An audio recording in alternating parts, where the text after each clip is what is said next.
देश और दुनिया की तमाम छोटी और बड़ी खबरों के लिए हमारे चैनल को सब्सक्राइब करना न भूलें और बेल का बटन जरूर दबाएं।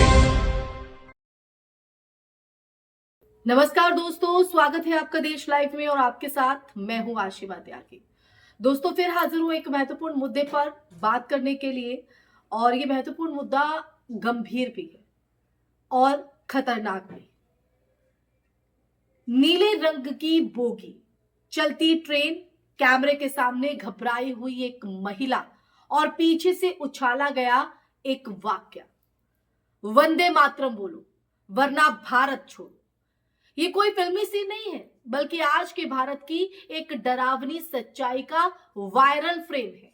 सोशल मीडिया पर घूम रहे इस वीडियो को न्यूज 24 ने जिस तरह पेश किया, उसने एक बार फिर सवाल खड़ा कर दिया है कि क्या देशभक्ति अब आस्था का इम्तिहान बन चुकी है? क्या ट्रेन में बैठी एक नागरिक महिला से उसकी धार्मिक पहचान के आधार पर राष्ट्रभक्ति का सर्टिफिकेट मांगा जा सकता है? तो आज यही सवाल है दोस्तों, और इसी सवाल का जवाब इस चर्चा के माध्यम से हम जानने की कोशिश करेंगे। पूरा सच भी आपको बताऊंगी और वो वीडियो भी आपको बाकायदा दिखाऊंगी। लेकिन उससे पहले मैं आगे बढ़ूं चर्चा में, आप लोगों से हमेशा की तरह भी इंसाफ की आवाज को बुलंद करने के लिए और सच्ची पत्रकारिता के लिए हमारा यानी देश लाइव का सहयोग करें। साथ ही डिस्क्रिप्शन में दिए गए लिंक को ओपन कर ज्वाइन बटन दबाकर आप हमसे यानी देश लाइव से सीधा जुड़ सकते हैं दोस्तों। तो दोस्तों वापस आज की चर्चा पर लौटते हैं और मैं पूरा वाक्य आपको बताऊं, पूरा सच आपको बताऊं, उससे पहले आप एक वीडियो देखिए। वंदे मातरम बोलना पड़ेगा, बोलना पड़ेगा, बोलना ही पड़ेगा, बोलना ही पड़ेगा। क्या बोलना पड़ेगा? वंदे एक सेकंड, आपको किसने आके फोर्स किया? जी बोलिए, इधर करो कैमरा। आपको किसने फोर्स किया? आप क्या बोल रहे हैं आप लोग? इस मिट्टी का खा के इस मिट्टी में रहना पड़ेगा ना। आपके पास कोई पर्सनली आया आपको बोलने के लिए? अगर बोला भी होगा तो आपको पर्सनली नहीं बोला है। पर्सनल मन मना लगा तुला। ओके, आपके पास बड़ा नहीं हुआ था, बोलना ही पड़ेगा। अरे आपको पर्सनली बोला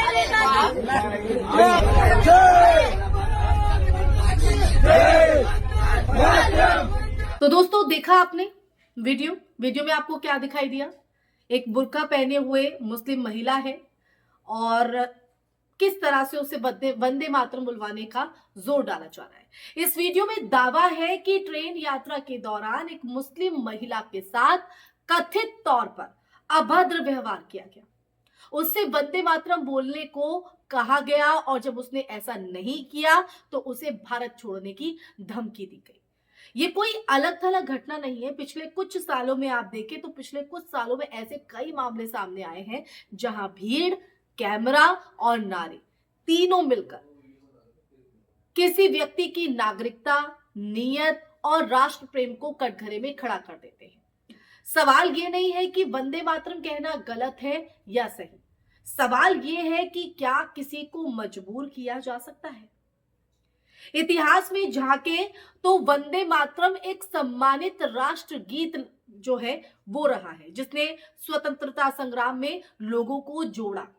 लेकिन यही गीत आज कुछ समूह के हाथों में एक लिटमस टेस्ट बन चुका है, जिसे ना बोलो तो तुम संदिग्ध हो जाते हो। और भारतीय संविधान को का जो अनुच्छेद 19 अभिव्यक्ति की स्वतंत्रता देता है, अनुच्छेद 25 धर्म की स्वतंत्रता की गारंटी करता है। सुप्रीम कोर्ट ने भी समय समय पर कहा है, समय समय पर, कि किसी व्यक्ति को उसकी आस्था के विरुद्ध किसी नारे या गीत के लिए बाध्य नहीं किया जा सकता। ये कहा गया है। फिर भी जमीनी हकीकत इससे उलट क्यों दिखती है दोस्तों? इससे क्यों जो है विपरीत जो है तस्वीर नजर आती है? यही सवाल जो है वो इस वक्त एक सच्चे देशभक्त और एक सच्चे नागरिक के मन में चल रहा है। अब मीडिया की भूमिका यहां बेहद अहम हो जाती है। जब कोई चैनल ऐसे वीडियो को सनसनीखेज हेडलाइन के साथ परोसता है, बिना ये समझाए कि कानून क्या कहता है, अधिकार क्या है, तो वो अनजाने में भीड़ के नैरेटिव को मजबूत करता है। सवाल पूछने के बजाय दृश्य को भावनात्मक उकसावे में बदल दिया जाता है। क्या एंकर ये बताता है कि ट्रेन में किसी यात्री को धमकाना भारतीय दंड संहिता के तहत अपराध हो सकता है, या फिर ये सिर्फ वायरल कंटेंट बनकर रह जाता है। दोस्तों, ये भी समझना जरूरी हो जाता है कि भारत छोड़ो कहने वाला व्यक्ति खुद किस अधिकार से ऐसा बोल रहा है। भारत किसी एक धर्म, भाषा या नारी की संपत्ति नहीं है, बिल्कुल भी नहीं है। ये एक संवैधानिक गणराज्य है जहां नागरिकता जन्म और कानून से तय होती है, ना कि भीड़ के मूड से। जब कोई महिला, खासकर अल्पसंख्यक समुदाय से सार्वजनिक स्थान पर असुरक्षित महसूस करती है, तो ये सिर्फ कानून व्यवस्था की विफलता नहीं, बल्कि सामाजिक नैतिकता का भी एक पतन है। जी हां, सामाजिक नैतिकता का पतन। आप सही सुन रहे हैं। और वो भी क्यों ना, क्योंकि इस तरह की घटनाएं देश को शर्मसार करती है, देश के ऊपर कहीं ना कहीं लोकतंत्र को लेकर प्रश्न चिन्ह खड़ा करती है, जो हमारी पहचान है। इस तरह की घटनाएं एक बड़ा डर भी पैदा करती है दोस्तों, खामोश डर। लोग बोलने से, विरोध करने से, यहां तक कि अपनी पहचान जाहिर करने से भी घबराने लगते हैं। और यही डर लोकतंत्र को अंदर से खोखला करता है। आज सवाल वंदे मातरम का है, कल कोई और नारा होगा, परसों पहनावे या खान पान पर सवाल उठते नजर आएंगे। ये सिलसिला अगर यही नहीं रुका तो नागरिक और भीड़ के बीच की जो रेखा है वो मिटती चली जाएगी। सरकार और प्रशासन की चुप्पी भी कम चिंताजनक नहीं है इस पूरे मामले में। इस तरह के मामलों में हर वायरल वीडियो पर बुलडोजर या त्वरित कार्रवाई नहीं होती, और यही चयनात्मकता लोगों का भरोसा तोड़ती है, अंतर दिखाती है। अगर कानून सबके लिए बराबर है तो फिर ट्रेन में धमकी देने वाले पर उसी तेजी से कार्रवाई क्यों नहीं दिखती? बताइए, क्यों नहीं दिखती? जैसे कई अन्य मामलों में दिखाई जाती है कि तुरंत पीला पंजा पहुंचता है और सब कुछ तहस तहस कर देता है, जबकि कोर्ट के आदेश है कि पहले दोष सिद्ध तो हो। लेकिन उसके बावजूद भी इस तरह की तस्वीर, और अब एक ट्रेन में महिला के साथ, वो महिला किसी भी धर्म की हो, उसके साथ बदसलूकी। अब वक्त है हम ये तय करें कि देशभक्ति का मतलब क्या है। क्या देश से प्यार का प्रमाण नारे में है या संविधान के सम्मान में? क्या सच्चा राष्ट्रवाद दूसरों को डराने में है या सबको, जी हां सभी को, बराबरी और सुरक्षा देने में? कैमरे के सामने चिल्लाना आसान है, लेकिन लोकतंत्र की असली परीक्षा तब होती है दोस्तों, जब हम असहमति और विविधता को भी उतना ही देशभक्त माने। जी हां, उतना ही देशभक्त। तो इसलिए वक्त है तय करने का, वक्त है आवाज उठाने का, वक्त है सवाल करने का। क्योंकि अगर हम यहां पर भी नहीं जागे, यहां पर भी हमने आवाज नहीं उठाई, तो ये सिलसिला न जाने कहां जाके रुकेगा।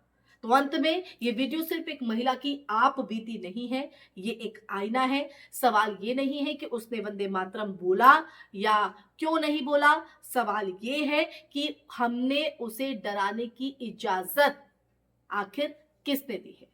अगर आज हमने इस पर चुप्पी साध ली तो कल यही सवाल किसी और से, किसी और बोगी में, किसी और कैमरे के सामने पूछा जाएगा, और तब शायद जवाब देने के लिए हमारे पास सिर्फ खामोशी बचेगी। इसी के साथ दोस्तों इस चर्चा में फिलहाल के लिए बस इतना ही। पूरा वाक्य हमने आपको बताया। अब ये पूरा सच जानने के बाद आपके मन में क्या विचार है, आपका क्या नजरिया है, क्या सवाल है, ये तमाम चीजें आप कमेंट सेक्शन में कमेंट करके जरूर साझा कीजिएगा, और इस वीडियो को ज्यादा से ज्यादा शेयर कीजिएगा ताकि देश का हर नागरिक इस सच को जान सके और सही गलत में फैसला ले सके। इसी के साथ हमारे चैनल देश लाइव को सब्सक्राइब भी कीजिएगा ताकि देश लाइव आपकी आवाज को यूं ही बुलंद करता रहे, आपके सरोकार से जुड़े मुद्दे उठाता रहे और आपको सच दिखाता रहे। आप लोगों से इजाजत लेना चाहूंगी। अपना ख्याल रखिए। जय हिंद, जय भारत, नमस्कार।